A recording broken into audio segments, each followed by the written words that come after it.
Hey, brother, how are you? Doing good, Jamin. How are you doing? I'm doing absolutely fantastic. All right, so I'm so glad that you're here, man. I'm so excited to have the conversation. I do think this is absolutely the most exciting, interesting conversation happening in politics right now. I'm not even super political, but this is so political and it's so important. And I was sharing just a little bit before when I met you last year and found out about what you're doing at the INC, the Independent National Convention, and I was like, okay, cool, yeah, I think this is a great mission. I can support this, and I was there to speak and I'm seeing, and one thing that stood out to me was I left that event with my mind blown wide open. I saw what the real problem was that I didn't get to recognize myself, which is a two-party system, which I want to talk about in a moment. And then seeing that you had created such a thorough plan of, crossing every T, dotting every I in terms of what needs to occur, how it can occur. And I saw you and I saw myself in you. And I was like, wow, this guy can make a thing happen. And I became a fan of you. And as I went through the weekend and heard all the speakers and saw all the content, I became a fan of the movement. And I said, this is probably the most exciting thing that's happening. So, brother, I'm so excited that you're here. Do you want to say hello and just share a little bit about yourself? Jamin, thanks for opening up that way. I'm honored to be seen by you in that way and acknowledge the work that we're doing. My name is Christopher Life, born and raised in San Diego. I live in Boulder, Colorado.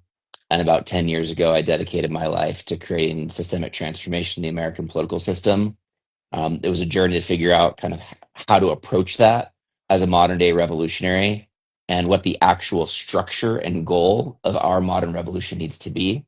And we kind of worked our way through that theory of change, understanding, our real understanding of the problem space and the solution space and the actual practical, strategic, tactical execution path that our nation needs to go through to journey from the problem space to the solution space. Yeah, So exactly.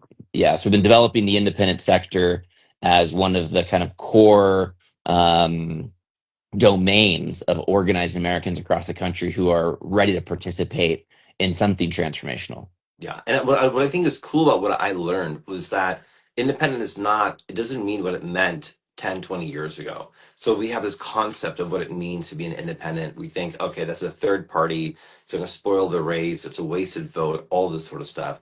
But what I actually saw you do was you brought together all of these independent parties into like one big organization and people from Green Party, Libertarian, all sorts of independent thinkers came together. And one of the things that I think was interesting, you can probably give me more detail on this, but I think it's like over 50% of people kind of, feel that they are an independent because they don't really align with either of the two parties. Yet when we go to vote, we were really only given those two choices. And so people kind of make the lesser of two evils sort of choice. Tell me a little bit more about that. Yeah, so let's just roll the clock back 250 years ago real quick. So if and you read the Constitution, it says nothing about political parties. The Mm. founders of this country didn't want political parties. George Washington's farewell address at the end of his presidential term warned the country against adopting political parties. So we all grew up in a country where political parties were normal, but it's actually not normal relative to the intention of this country. It's an add-on and a negative add-on. Yeah. And if you read George Washington's farewell address, he warns if you allow political parties in, then they will ultimately become the intermediary between people and government.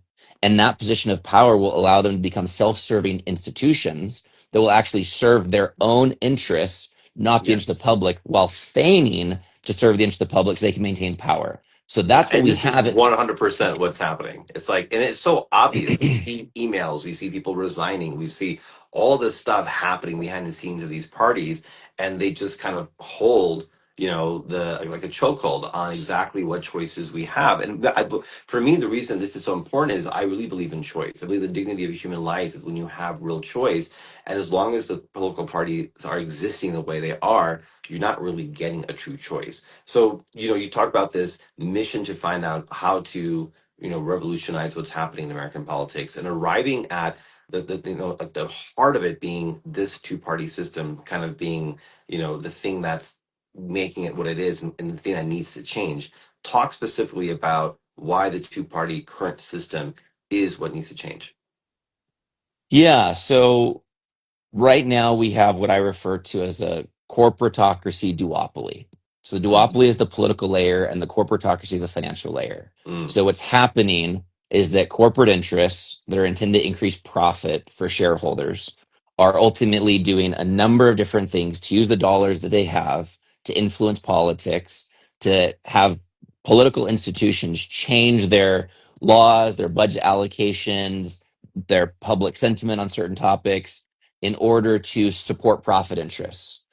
And then they use the political parties to drive those profit interests into law through legislator activity and through executives like mayors, governors, presidents, etc. So the combination of the corporatocracy and the duopoly is really our kind of current political regime in America. So Yeah, you might think of like, oh, Trump is the regime or so and so or whatever. No, these are all just players and actors inside of a larger system. yeah, and So in yeah, so independent isn't just a third thing. Like there's Republicans and there's Democrats and there's independents. Independent is the thing that's baser than the two party system that says, no, actually, we aren't supposed to run this country with parties. And we declare independence from being a part of that partisan apparatus. That whole left right thing that pitted Americans against each other with a political entertainment industry that maintains that outrage that says the other people in the country are your enemy. And that narrative over and over and over again that says, you've got a problem with them, with them, with them, with them, but what about the overarching media system that's driving that manipulative oh my gosh, polarization and the corporate interests that are incentivized to maintain that polarization? Because if you and I'm right, you're left, or vice versa. If I think you're the problem and you think I'm the problem, then we're not actually looking at the real problem. So yes, independents are declaring independence from that type of manipulative mind control so they can actually see with clear eyes what's actually going on. They can actually steward the republic from the vantage point of an American citizen, not from a member of one of the political tribes that's fighting the other political tribes. So it's a deeper and more profound act to become an independent. And you have about 10,000 Americans every week who are changing their voting registration status from Republican or Democrat to independent, and about wow, 50% of American adults who identify as independent. So yeah, independent is the majority. Independent is the rising generation. The Republican and Democratic Party and those constituents have had a larger media megaphone. So they've yes, got more dominant impact in the political narrative. And they have a much stronger candidate development system and candidate support systems. They win more elections. yes, But that is a result of of the potency of the infrastructure in place, not a result of the actual majority supporting them. So, yeah, independent American citizens who want to move beyond this two party capture of our country are the majority. So, now is the time to build the infrastructure for this new majority, which is a reflection of the rising generation, in yes, order to be able to have impact and formidable political collective action at the independent level to be able to start to influence the election outcomes and the policy outcomes of the future. yeah. In a way, this is actually more of a representative democracy because the current two-party system does not represent the actual American mindset. And it does this whole, as you said, political entertainment machine that is pitting people against each other. And you see that in the streets. You see that with Yeah. people feeling unsafe around each other at a ball game or at a park. And it's just like, we're all actually on the same team. We want the best. We might see a different way of getting there. But as long as these two parties are just controlling the narrative, controlling the media, putting forward these candidates sometimes without even a lot of the pre-election sort of stuff that should be happening. They just kind of select what's going to happen. It actually becomes pretty concerning. And I think for people who are in the US who are, you know, younger, who've seen this for so long, we see memes that are hilarious. We see TV shows that kind of show behind the scenes. Even if people want to be a positive player, it's like the machine they enter is so corporatized, so driven by money,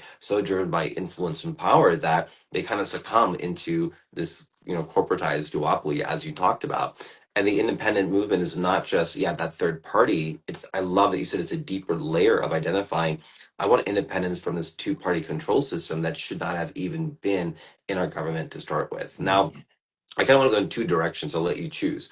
One is, how do independents actually come together to create something new when there's so much power, so much corruption, so much control by the two parties? How could you possibly even make a dent into that and get people together? And then the second part of that is just, there's this narrative that independents are just a wasted vote. It'll never quite amount to a thing, or is it a third party? So can you kind of address both of those?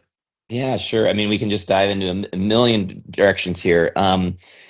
The idea of making slavery illegal was completely ridiculous Mhm, until it wasn't, mhm, right? The idea of women voting was a pretty radical idea until it wasn't. So the idea that people of the same sex could get legally married was an incredibly radical idea until it wasn't. So we have even the legalization of marijuana, et cetera, et cetera, et cetera.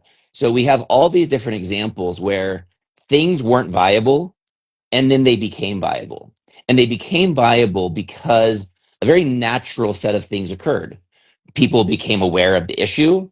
People started to recognize they have a position on the issue. Their position on the issue is not aligned with the status quo. That sentiment grew in an organic fashion, and it produced some type of social movement that had the immune system, the status quo, fail to prevent an idea whose time has come to be able to determine the future that was emerging through a rising generation. So the baby boomers have controlled election outcomes as the voting majority for the last 40 years. They were the voting majority. mhm. They had a particular orientation. They were also tuned into Fox or CNN, highly manipulatable, and you could take super PAC money, turn it into TV commercials, and turn it into a baby boomer vote in a pretty direct and efficient path. Hmm. Now you have millennials as of this election cycle are the new voting majority. So that generation has just shifted. So the Yeah. paradigm of voters is completely shifting. Who we are as millennials and the world that we grew up in and our worldview is different than the world that the baby boomers grew up in, and how we think about the world and how we get our information, how we tune into media. And more millennials get their media information from a diffuse set of influencers that are just trying to Yeah. give them real information and facts and news than from very controlled media conglomerates that have intensely designed media narratives that are designed to be able to keep people in a particular way of thinking. Yeah. So the cat's out of the bag and everything's transforming, right? It's like cabs was the thing. $1 million for a medallion in New York to be a cab, and then a little bit of tech, and Uber comes in and Lyft comes in, and it completely transforms something that just 2 years ago you'd say, oh no, cabs are like the way of transportation in Exactly. Yeah. Manhattan.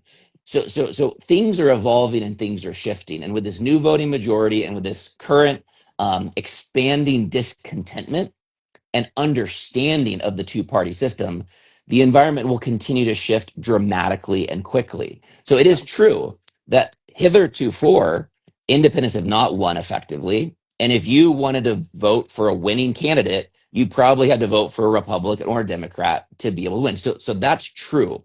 But just because it's been true in the past does not indicate that it will be true in the future. And Yeah. just like those who fought for abolition of slavery and fought for women's suffrage and fought for these other even civil rights and all these transformational things, we are the ones that are fighting this cause. And in the course of our life, it will go from not being normal for independent American citizens to win elections to being normal. And the work that we're Absolutely. doing is helping to be able to kind of broker that phase change from one stage of American history to the next. And the work that we're doing with the Independent National Convention, helping develop independent candidates and building syndicates of independent donors, and helping to build this narrative and helping to develop the community, and all those things are a part of kind of building that transformational base. Yeah. And the coolest part about all this that I think stayed with me from last year was to see that the momentum is already there. Everything that you've been naming, this rising discontent with the current system, this seeing through the holes of Fox and CNN, and getting your news from more diffuse places. The fact that the generation change is occurring, where maybe baby boomers were more tied to safety and security, and I think millennials are really more tied to like what's fair. Let's actually go into the nuance, right? And so the thinking is different. More and more people are becoming independent. 10,000 people a week are registering from Democrat or Republican into independent. It's like the perfect moment where the wave is happening, and in the most perfect way. You've been working on this independently of all of that for 10 years to build the concept, to clarify the root issue, to find the solution in such a thorough way, like a management consultant would do at a high level corporation. It's like you've really dove into seeing all the things that need to occur, getting that, building people from all the different parties that are out there, Forward Party, Green Party, Libertarian, whatever they are, and bring them into the same room and saying, look, you're already doing this. Let's add some fire underneath what you're doing. Let's come together in the ways that we can, and let's make this kind of fulcrum moment that can come in and really shift what occurs. And what I was surprised by was that what needs to occur is actually not that huge, right? Correct. There's actually, I think it's five that's kind of the target. Talk about the actual kind of plan of like how simple and straightforward this actually is for this year, 2026, to actually be a fulcrum moment in the change of political power going on. Yeah. So the idea of the Fulcrum Caucus is that with a very close legislature between Republicans and Democrats, you can have one or two senators that are independent, operating distinctly from the Republican and Democratic Party, and that very small minority becomes the deciding vote on all legislation.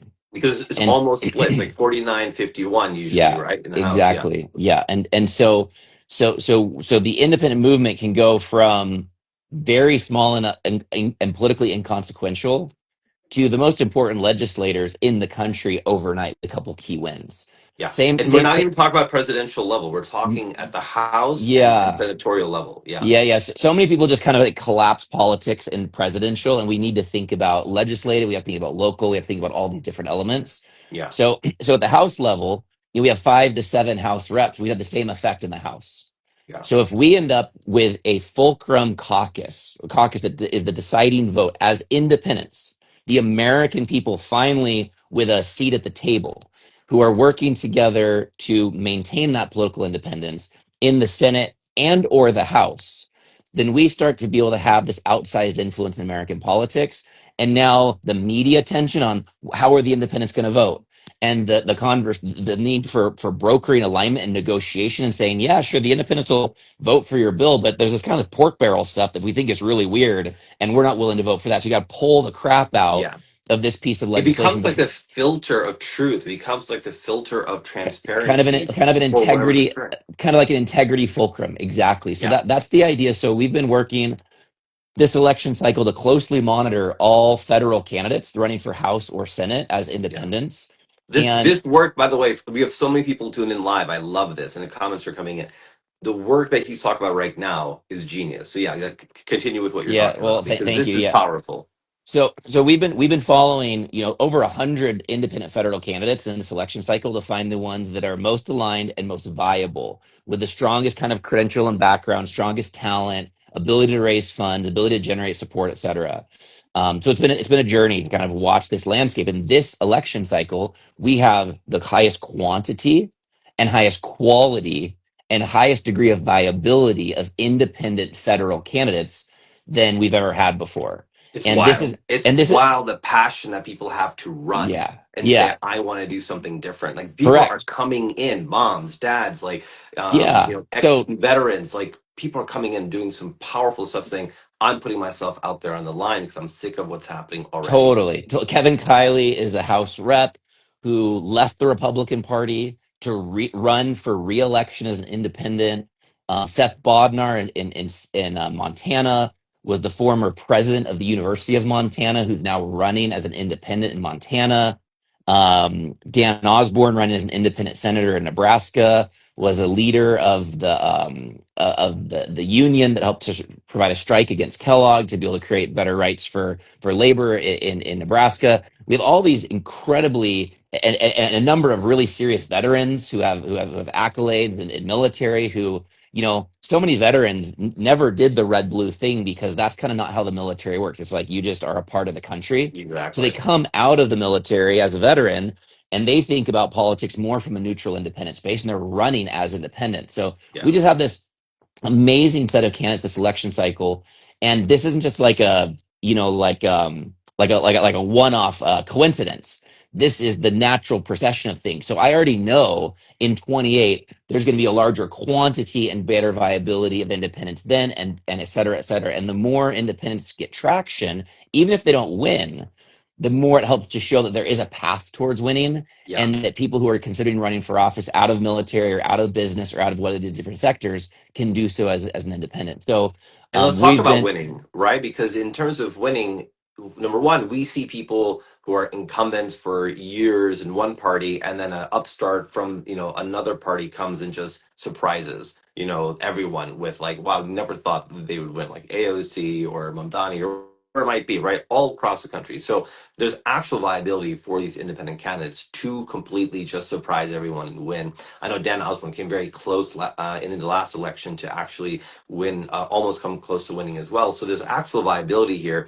However, if they're just running independently on their own and they're combating huge budgets, huge parties, huge correct. control, it becomes hard. And you're doing something pretty cool about actually giving them the backing that they need to increase their viability. So you're taking their passion and you're bringing in political expertise, support, all of these things to really make this real. So talk a little bit more about that. Yeah, so if you end up with a nomination with the Republican or Democratic parties, you get plugged into a whole set of infrastructure, right? There's people that are going to run fundraising events, and there's people that are going to knock on doors, and there's people that are already decided to vote for you, and there's this whole kind of universe of infrastructure that you plug into. If you decide, you know what, I really don't feel very good about the Republican and Democratic parties, and I want to still pursue public office, but I want to run as an independent, then you start as a complete startup.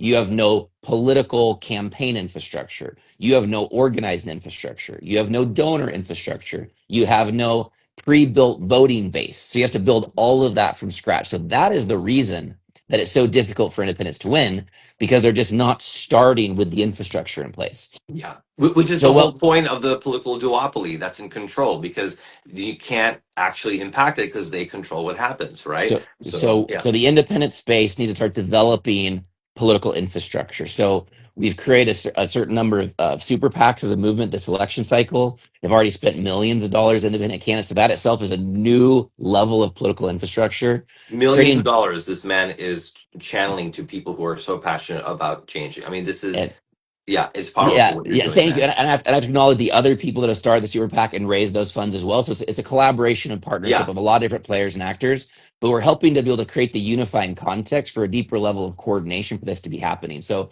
Super PAC raising money and helping to spend money is a critical part of political infrastructure.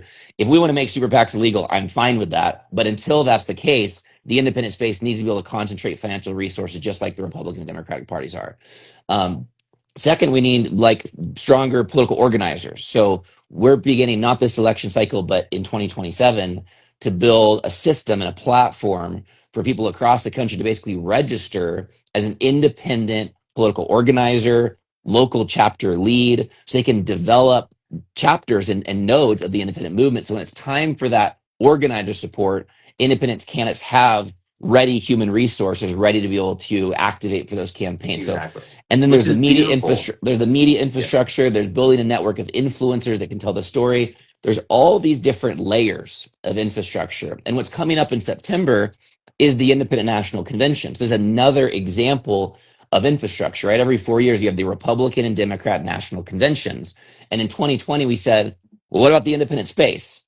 The independents need a national event to come together to recognize the candidates in the field, to platform them, to create media attention, to have a context of building alliances and shared vision and relationship between all the different actors so that the independent movement can go from a siloed, fractured set of entities and orgs into a united independent movement. And we can use a biennial conference as a loom to help to weave the fabric of the relationships of a united independent movement. So this September in DC for America's 250th year anniversary, The timing, folks, the timing of the this timing, is right? just 250 like years ago, goosebumps. we declared independence from taxation without representation. What are people feeling right now? They're being taxed and they're not feeling represented. So we're right back where we were before, but this time the Declaration of Independence isn't from a foreign crown overseas. It's from domestic capture, from corporate institutions that have captured public institutions. So we as American citizens need to realize, oh, wait, we're the modern patriots. Yeah. And we need to declare independence, not violently. This isn't a violent revolutionary war, but the founders of this country gave us the opportunity to do regime change at this moment in time when we needed to, non-violently through the voting electoral process. So that warrior spirit needs to be activated and kindled to say, you know what? We got to work hard to get more votes than other incumbent systems who have developed this capacity to get votes. And we can come together at the Independent National Convention to build this relationship, to build this collective vision and inspiration and recognition of what's possible. And at this convention, we're going to have all kinds of movement leaders kind of presenting what's actually happening in the independent movement space It's in a gonna way that, showcase. Yeah. yeah, I know what's coming. And this content is going to be fire and it's going to be inspirational. It's going to help so many people who are saying, you know, is there hope? Like, are we beyond repair? Say, no, no, sit back and wait. The best is yet to come. And let us show you what's actually under development so you can feel confident that we are going in a beautiful direction. And you can see the context that you can Mhm. actually play a role. So you Yeah. can go from kind of like afraid or uncertain or apathetic or disassociated from American politics to rekindle your faith, find your community, recognize that this is not beyond repair, and that there's a real movement that's coming to create a solution to the systemic problems we have. And there's a role for you to be a part of it. So if you're listening to this, if that inspires you, Jaymin is going to be the MC of the Independent Yeah. National Convention. And he's going to crush it just like last year, better than last year because we'll be able to prepare you better. Yeah. And there's going to just be just a phenomenal time to have from networking and receptions and keynote talks and breakouts and all the things to help anybody who's interested in what we're talking about to find your place and plug in. And also, guys, if you're tuning in, this is not happening at some dinky motel. It's not like this like little grassroots like cafe meetup.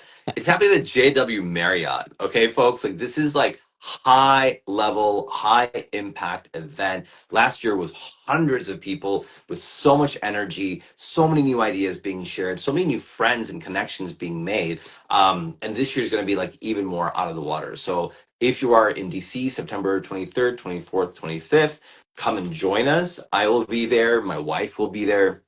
I'm so electrified by everything Christopher and the entire team behind this is doing. It's such a huge movement. But what I really want to do is number one is let people know you're not alone. If you're frustrated by what's happening, you feel like you don't really have a choice, you feel like things are just occurring and you're just like, okay, there's another day of politics on TV.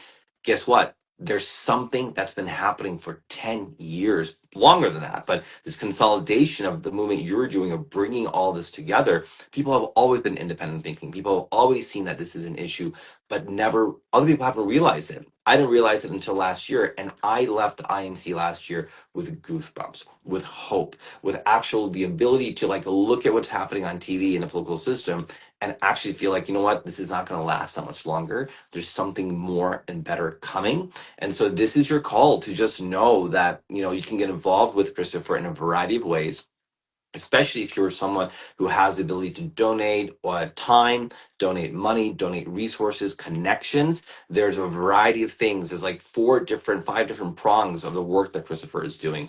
It's beautiful. But most importantly, this is your invitation to just come join at the INC.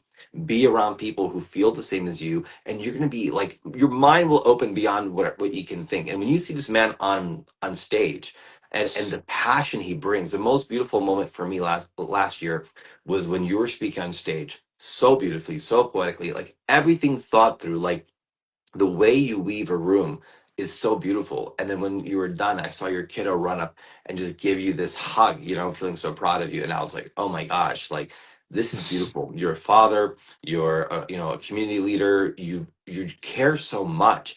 And really what I want to do is just let more people know that this exists, that this is viable, that this is happening, that there's already all the momentum you can imagine is needed for this to occur, both from an external perspective, politically, mindset wise, generational change wise, but also internally in what you're creating. All we need to do is focus on getting 1 to 2 senators elected, 5 to 7, representatives elected who are in this independent thinking, and it changes the whole game. It's so accessible. It's so within our reach. We just need to send a call out to people and let them know it's happening, and have them show up in Washington D.C.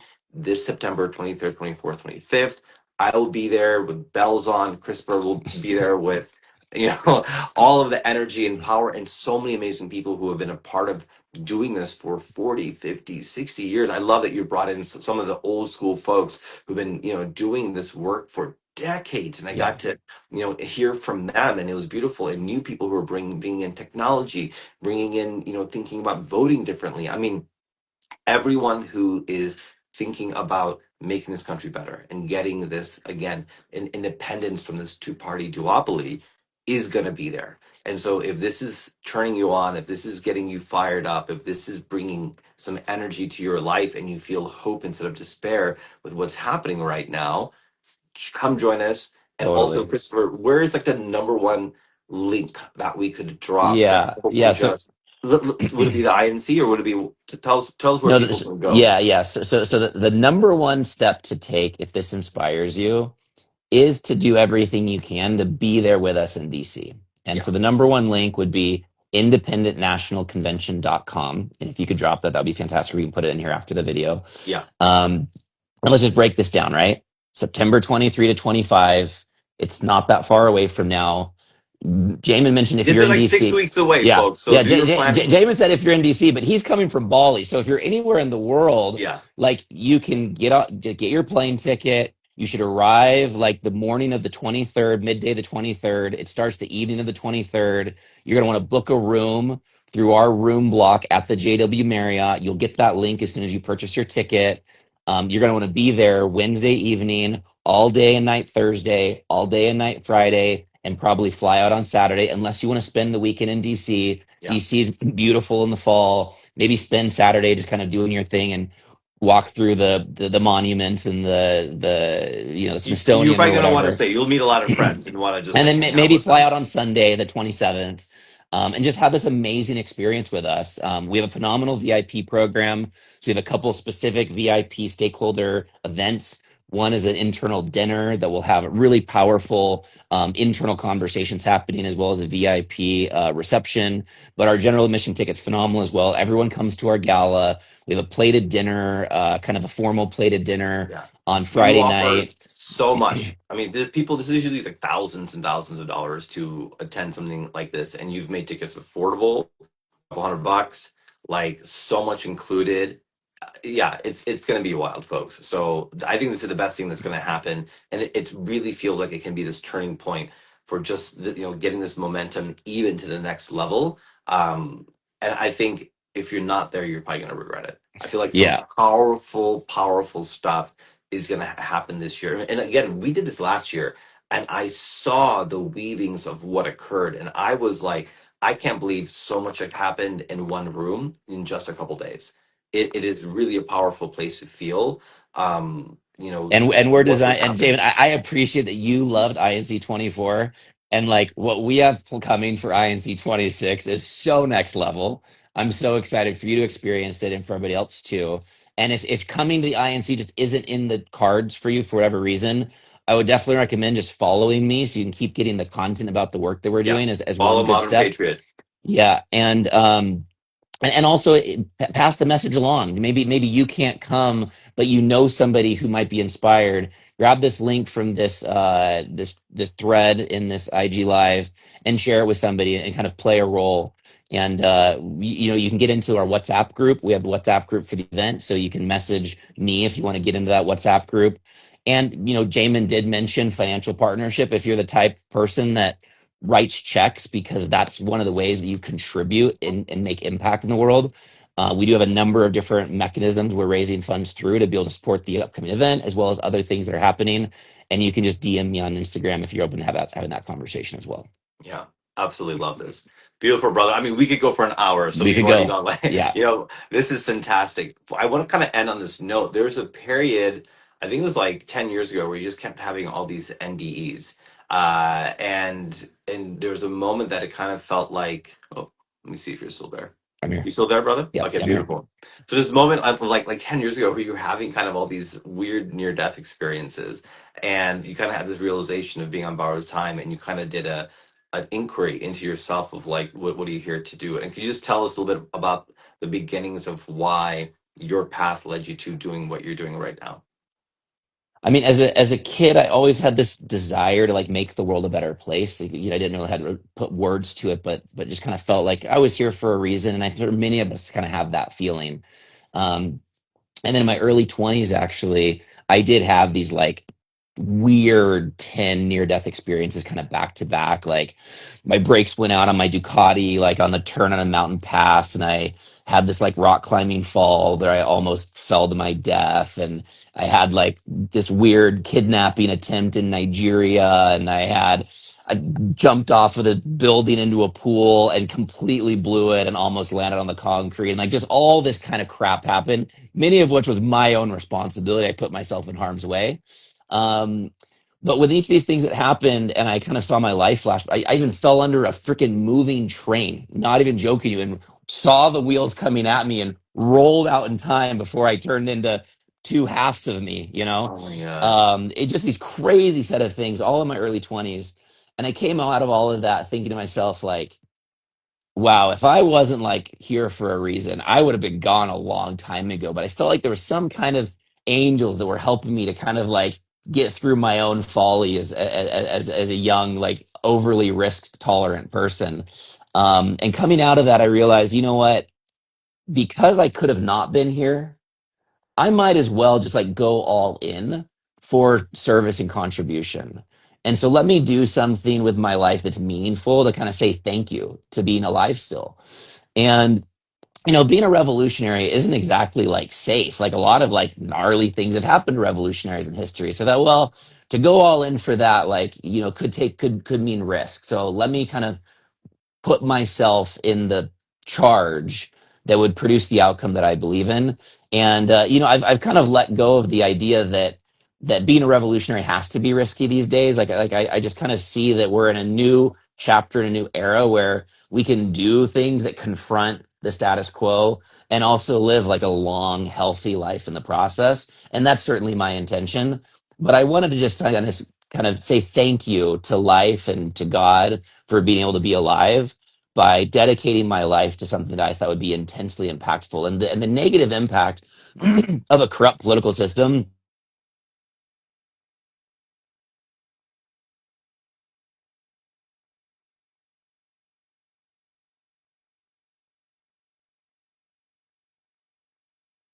necessarily